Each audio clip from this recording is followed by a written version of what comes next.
지난주에 어디에 관해서 말씀 전했는지 아십니까? 지난주는 너무너무 중요한 내용이었어요, 사실. 진짜로 중요한 예수님 내용이었어요. 저거였죠. 뭡니까? 시험. 이 말씀 기억하는 사람은 형집사님밖에 없어요, 요즘은. 네. 시험 당하신 예수님. 네. 놀랍지 않아요? 예수님께서도 시험을 당했다. 네. 이 어떻게 받아들여야 될까요? 우리 변호사 판검사 하려면 뭘 거쳐야 돼요? 사법고시. 그렇습니다. 사법고시. 로스쿨 가도 사법고시 봐요. 예. 거기에 통과해야 변호사를 하든 판사를 하든 검사를 해요. 예. 서울대든 뭐 대학교 가려면 고등학교에서 뭘 거쳐야 돼요? 뭘 거쳐야 대학교 가요? 수능 거쳐야 돼요. 우리 인생들은 뭘 거쳐야 천국에 입성할 수 있을까요? 시험 통과해야 천국 입성하고 천국 시민 되는 거예요. 예수님도 공생에 시작하면서 사단에게 3가지 시험을 당했잖아요. 그 3가지가 뭐였어요? 영적인 거, 육적인 거, 혼적인 거. 영육혼 3가지 시험을 100% 무사 통과했어요. 근데 첫 번째 아담은 통과했나요? 못했나요? 못했어요. 육의 시험 먹는 거에서 그냥 넘어가 버렸다니까. 우리도 요즘 TV 보면 막 먹방 어마어마하잖아요. 요즘 광고는 막 먹는 것밖에 없어. 특히 추석 명절 전이라 갈비를 왜 그렇게 또 많이 파는지 먹고 싶어. 그것도 막 화면 보면 엄청 맛있게 보여. 막상 배달해 오면 그 정도로 안 돼요. 예. 하여간 이 먹는 거 첫 번째 아담은요, 먹는 시험, 육의 시험에서 바로 나가 떨어져 버렸어요. 네. 그래서 예수님은 40일간 금식한 후에도 먹는 시험에서 통과했어요. 아담과 하와는 40일 금식했나요? 안 했나요? 4일 했을까요? 안 했을까요? 4시간도 안 했어요, 금식을. 네. 그런데도 바로 넘어간다니까? 왜? 보암직도 하고 탐스럽기까지 하고 지혜롭게 할 것 같으니까 욕심이 확 들어가니까 그냥 넘어가는 거예요. 우리도 똑같다니까. 욕심이 확 들어가 버리면 아담과 하와는 어디에 넘어갔어요? 네가 그 선악과 먹으면 하나님과 같이 된다는 거예요. 놀랍지 않아요? 아까 우리 홍 집사님이 예배 전에 명언을 하시더라고. 목사들이 젊을 때는 하나님 하나님 하다가 50대 60대 넘어가면 내가 하나님 이렇게 된대요. 딱 맞는 얘기 같아요. 예. 내가 하나님 자리에 올라갈 수 있다. 대통령 될 수 있고 국회의원 될 수 있고 뭐 장관 차관 뭐 하다못해 동네 이장이라도 되려면 네. 욕심이 확 들어가 버리면 그냥 넘어가 버립니다. 그 다음에 혼적인 거 영적인 건요 물을 필요도 없어요. 네. 그건 그냥 뭐 1단계에서 넘어가 버리기 때문에 2단계 3단계는 네. 물을 것도 없다니까. 근데 예수님께서는 영육혼의 시험을 무사히 통과했는데 뭘로 통과하고 뭘로 이겼어요? 사단을? 뭐 하라 그랬어요? 지난주에 제가 분명히 말씀드렸어요. 누가복음 4장 1절에 뭐 했다고 했나요? 누가복음 4장 1절에 예수님께서 40일 동안 금식한 후에 성령으로 충만했다라고 말씀하고 있어요. 시험을 통과하려면 성령으로 충만하면 어떤 시험이든지 이길 수 있어요. 그럼 성령 충만은 어떻게 얻는다고요? 뭐 해야 성령에 충만해져요?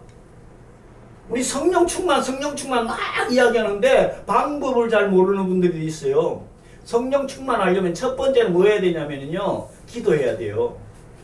기도는 내 욕심이나 욕구 충족하는 수단이 기도가 아니라, 기도는 겟세마네 동산에 예수님이 샘플 기도를 하셨잖아요. 십자가 지시기 전에.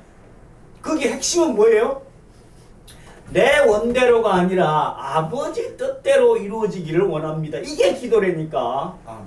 그게 성령의 충만함의 첫 번째예요. 그 다음은 뭐예요? 성령 충만하려면 말씀 봐야 돼. 말씀 읽고 쓰고 듣고 그 다음에 암송까지 해야 지금 사단을 이길 수 있는 방법 중에 두 번째 방법이 말씀이잖아요. 예수님께서 사단 물리칠 때마다 어디 말씀으로 이겼어요? 어디의 말씀이에요? 성경 중에 어디예요? 신명기 말씀, 신명기 말씀으로 다 이겼다니까. 그래서 우리가 시험 들려고 하면 첫 번째 기도하고 말씀 보고요. 성령 충만해야 되고요. 그리고 감사해야 돼. 감사. 성령 충만하려면 감사. 맨날 불평, 불만, 이 컵에 물이 절반쯤 있으면 이것밖에 안 남았네. 이게 아니라 이만큼이나 남았네.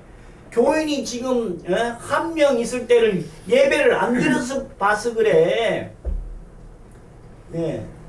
지금 8명 있으니까 얼마나 저는 감사한지 몰라. 왜? 한 명 때를 경험해봤거든.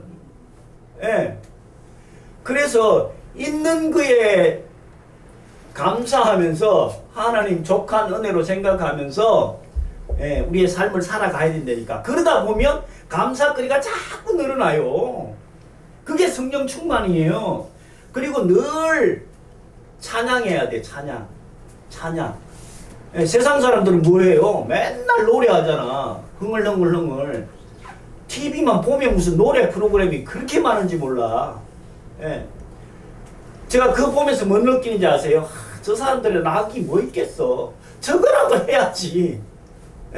저 가사 가지고라도 위안을 받고 삶에 동기부여가 있어야 살지. 하나님 모르는 저 백성들이 저것마저도 없으면 전부 아파트 옥상으로 올라간다니까. 학교 옥상으로 올라간다니까. 지난주 거 가지고 너무 많이 갔네. 참. 근데 지난주 거에 너무 중요하기 때문에 그래요. 사단은 예수님을 시험한 존재가 사단이에요. 우리는 한 주먹거리도 안 된다니까. 그래서 그 하나님 부를 때까지 끊임없이 사단은 우는 사자와 같이 삼킬 자를 두루 찾고 찾는다라고 베드로 사도가 이야기하고 있잖아요.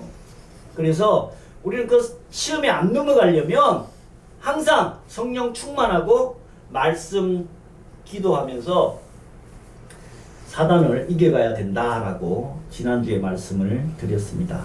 자, 지금 몇 주에 걸쳐 가지고 신약 성경 사복음서를 중심으로 예수님의 일대기를 짚고 넘어가고 있거든요.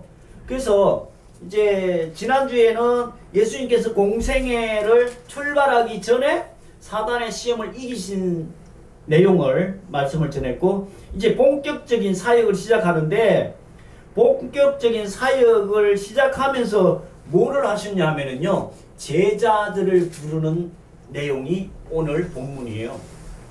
제자들을 부르는 내용은요, 마태 오늘 몇 장이에요? 4장, 마가복음 1장, 요한복음도 1장, 누가복음에 5장, 이렇게 제자들을 부르는 사건을 사복음서에 다 기록하고 있어요. 사복음서에 다 기록하고 있다는 의미는 무슨 의미라고요? 너무너무 중요하다라는 말씀이에요. 좀 덜 중요한 부분은요, 성경에 사실 뭐 덜 중요하다, 더 중요하다가 있을 수 있냐 할지는 모르겠지만, 이 말씀이 많이 할애되어 있고 많이 언급되어 있는 부분은 중요한 게 맞아요. 그래서 제자들을 부르는 이 사건은 사복음서에 다 기록되어 있기 때문에 십자가 사건도 사복음서에 다 기록되어 있어요. 그만큼 중요하기 때문에 그래요. 그래서 제자들을 부르는 장면을 기록을 하고 있는데, 예수님도 그렇고 지금 이 시대에도 뭐 스승이라고 할 수 있는 분들이 있는데, 제자들을 왜 부를까요? 제자를 부르는 목적과 이유가 뭘까요? 예수님께서 왜 제자들을 부르셨을까요? 그 이유는 뭐냐면요, 그 스승의 삶을, 그 가르침을 그대로 본받고 그 가르침을 내가 체험하고 전수하라는 거예요. 그걸 다른 말로 복제예요, 복제. 예. 스승의 삶을 그대로 복제하라고 제자들을 부르는 거예요. 제가 지난주에 TV를 보다가 깜짝 놀라는 장면을 봤어요. 인천의 어떤 중학교라고 하는데 여자 선생님께서 수업을 하고 있는데 그 학생이라는 놈, 우리 오집사님 보신 모양이네. 학생이라는 놈이, 이 놈이에요, 이건 학생이에요. 이 놈이 그 강단 밑에, 선생님이 강의하는 밑에 들어 누워가지고 휴대폰으로 그걸 촬영을 하고 있어요. 야, 참. 근데 더 놀라운 건 그 선생이 들어가라고도 안 해요. 이게 지금 학교 현실이고요. 그 다음날 또 무슨 일이 있었냐면 인천에서 자고 있는 학생한테 일어나라고 깨웠대요. 안 일어나니까 약간 이렇게 꼬집다시피 했나봐. 열받는다고 바깥에 나가가지고요. 칼을 들고 왔고 선생을 찔렀어요. 이게 현실이에요. 스승도 없고 제자도 없어. 와, 참 진짜로 너무너무 우리 때는 얼마나 얻어터졌어 선생님한테. 나만큼 많이 맞은 사람도 별로 없을 거요. 왜? 꼭 잔소리 헛소리를 해가지고 너 나와. 그러면 막 싸대기도 맞고 시험 끝나고 나면 수학 시간에 칠판에 불러내가지고 그거 풀으라고 할 때 얼마나 가슴 조이는지. 오늘 며칠이야? 오늘 며칠이에요? 4일이지. 4번 나와. 야, 그때 참 그렇게라도 사실 안 맞으려고 공부라도 했는데 지금은 세상에 선생님 밑에서 들어 누워갖고 휴대폰을 보고 있는 놈이 세상에 그게 무슨 수업이고 선생이고 스승이고 학생이냐고. 예. 지금 마태복음 1장에서는 예수님께서 4장 17절에 공생이 시작하면서 첫 일성이 뭐였는지 아십니까? 첫 마디가 뭐였는지 아십니까? 회개하라, 천국이 가까웠다. 이 말씀을 하시면서 갈릴리 해변에 어부들을 부르십니다. 누구를 부르냐면 베드로하고 안드레 불러요. 그래서 나를 따르라, 사람 낚는 어부가 되리라. 그래서 이 장면에서는 바로 베드로하고 안드레가 이렇게 따르는 장면인데 누가복음에서는요 무슨 차이가 있냐면 지금 누가복음의 그림이 여기 있어요. 여기 보이시나요? 배가 두 척 있는데 지금 한 척 있지만 예수님께서 이게 베드로 배예요. 베드로 배에서 약간 뛰어가지고 말씀 전하는 장면이에요. 그러니까 베드로하고 안드레하고 그 옆에 누가 또 있었어요? 요한하고 야고보 형제가 있었어요. 그러니까 지금 이 예수님께서 복음 말씀 전하는 거를 듣고 있었던 거예요. 일하는 척 하면서 저 양반이 뭔 말을 하나 하면서 듣고 있었어. 그리고 누가복음 4장 14절에 보면은요, 예수님께서 갈릴리로 다니시면서 그 소문이 사방에 퍼졌다. 그 소문이 뭐냐면요, 그 앞에 시험 통과한 내용 있잖아요. 예수님께서 그 사단이 3가지 영육혼의 시험을 했는데 그걸 무사히 통과했대. 이게 온 갈릴리 지역에 퍼졌고요, 소문이. 그러면서 15절에는 뭐라고 말씀하고 있냐면 회당에서 가르쳤는데 예수님을 엄청 칭송했다. 벌써 누가는 좀 예민하게 예수님이 어떤 분인지에 대해서 듣고 있었던 거예요. 그래서 그 듣고 알고 있었던 상황에서 이 배에서 말씀 전하는 내용을 딱 들어보니까 보통 말씀이 아니거든. 그때 너희들은 바로 나를 따르라고 하니까 이 야고보와 요한은 어떻게 누구를 버렸어요? 누구를 버렸어요? 아버지하고 배와 건물 아버지까지 다 버렸어요. 예?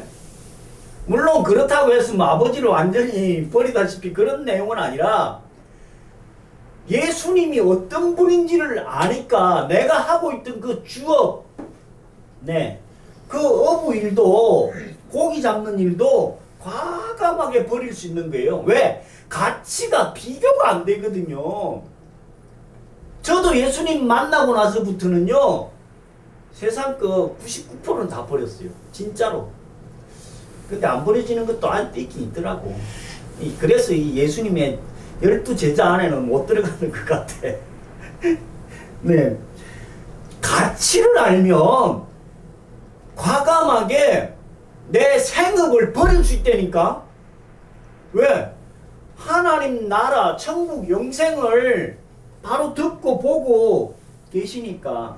그래서 이 베드로는 밤새 그물질을 했지만 한 마리도 못 잡았는데 깊은데 그물을 던지라고 하니까 던지거든요. 그래서 그물이 찢어질 정도로 많이 잡았어요.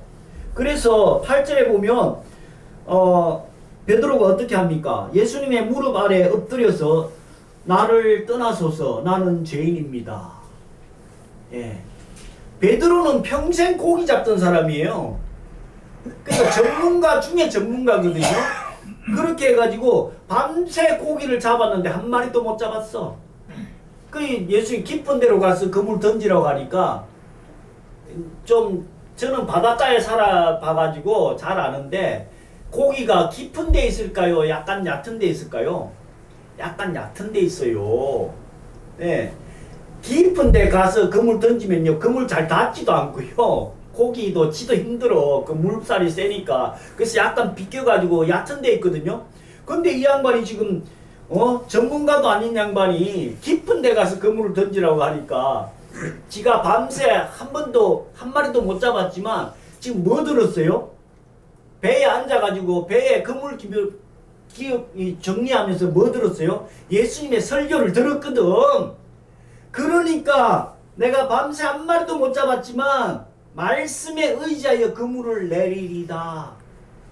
우리의 삶이 내 방법대로, 내 지식, 내 경험대로 열심히 살아보지만 맨날 뭐만 있어요? 빈 그물만 있다니까. 빈 그물. 네. 내 방법대로 살면 빈 그물이에요. 네.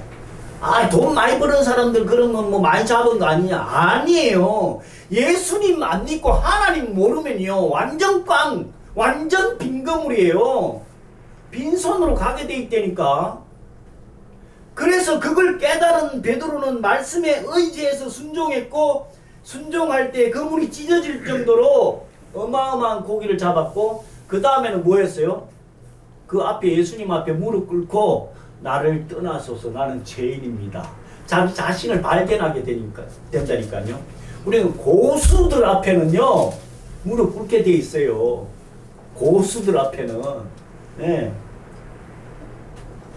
특히 조폭 형님들, 예, 서로 한방 붙어가지고 지면 어떻게 해요? 아무리 나이가 적건 많건 김두한이 보세요. 싹쓸이 딱 해가지고 그 젊은 20대 초반에 평정을 해버리죠. 주먹계를 평정하잖아요.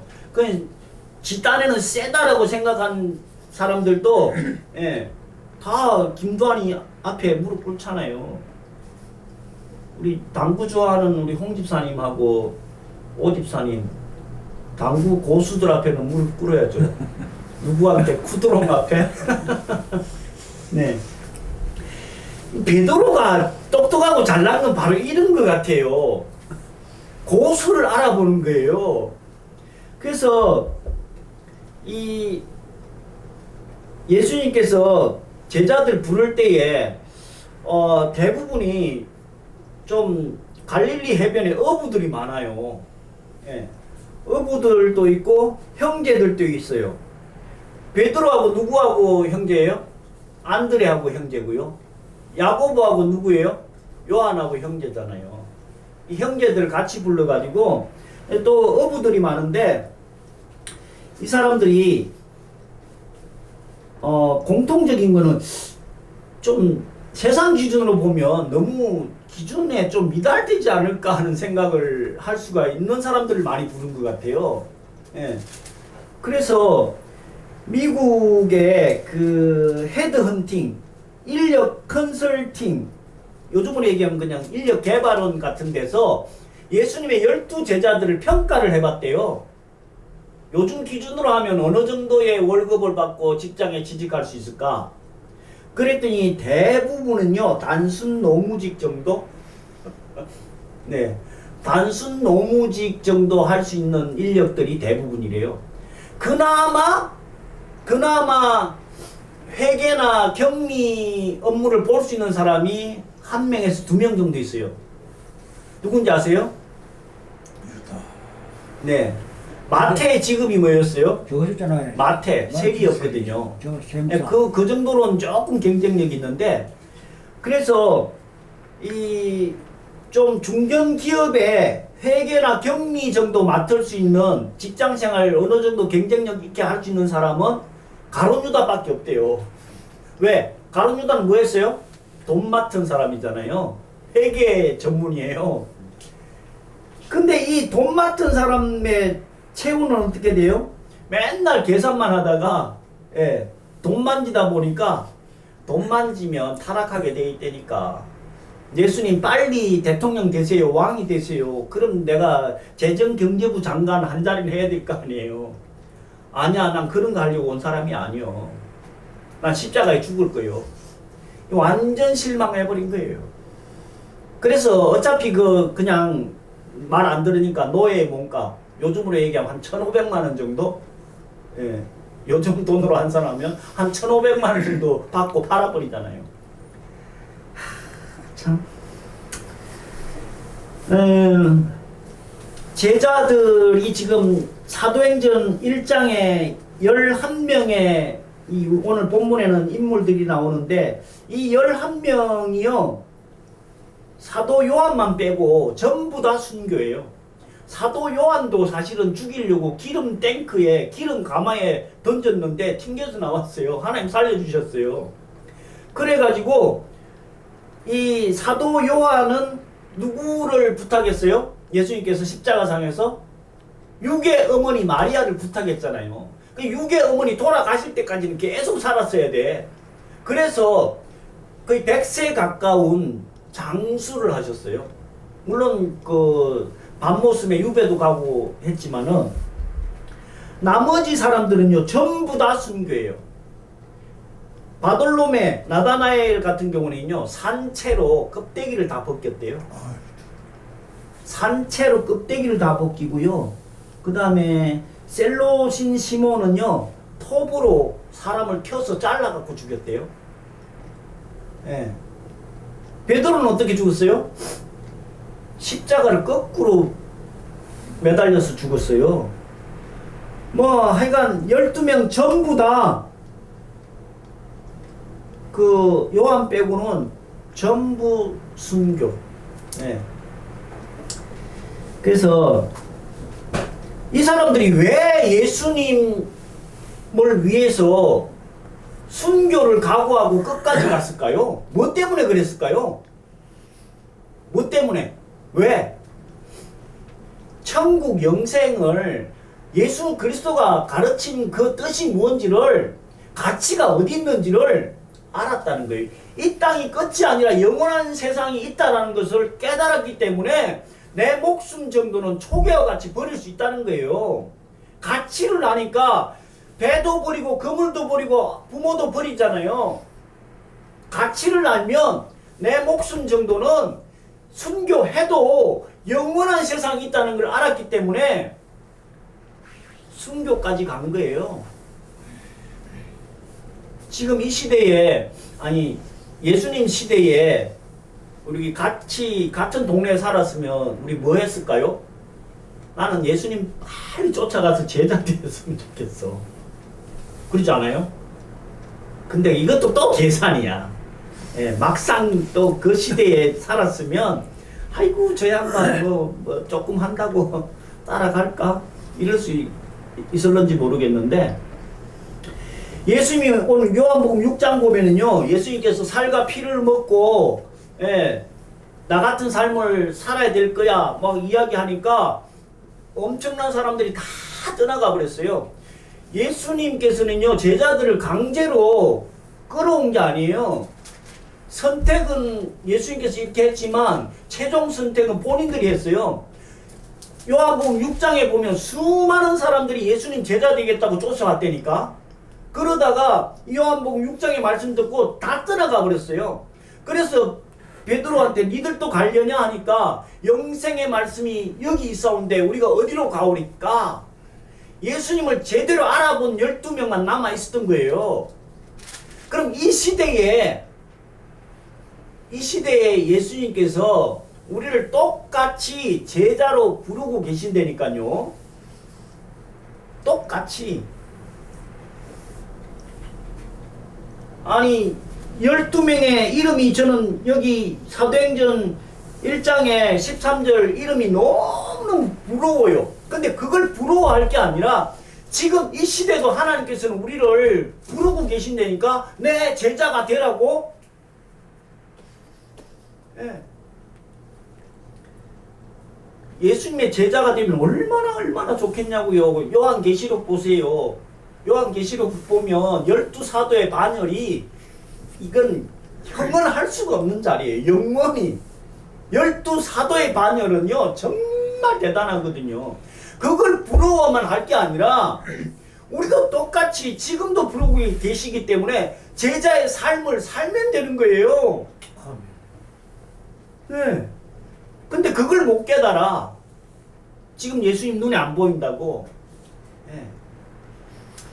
그래서 그 12사도의 반열이나 우리의 반열이나 똑같아요. 그 사명이 똑같아요. 그래서 그 사명을 잘 감당해서 예수님께서 다시 오실 때에는 정말 기쁨으로 맞이할 수 있는 저와 여러분 되시기를 예수 그리스도로 간절히 축원드립니다. 아멘. 기도하겠습니다.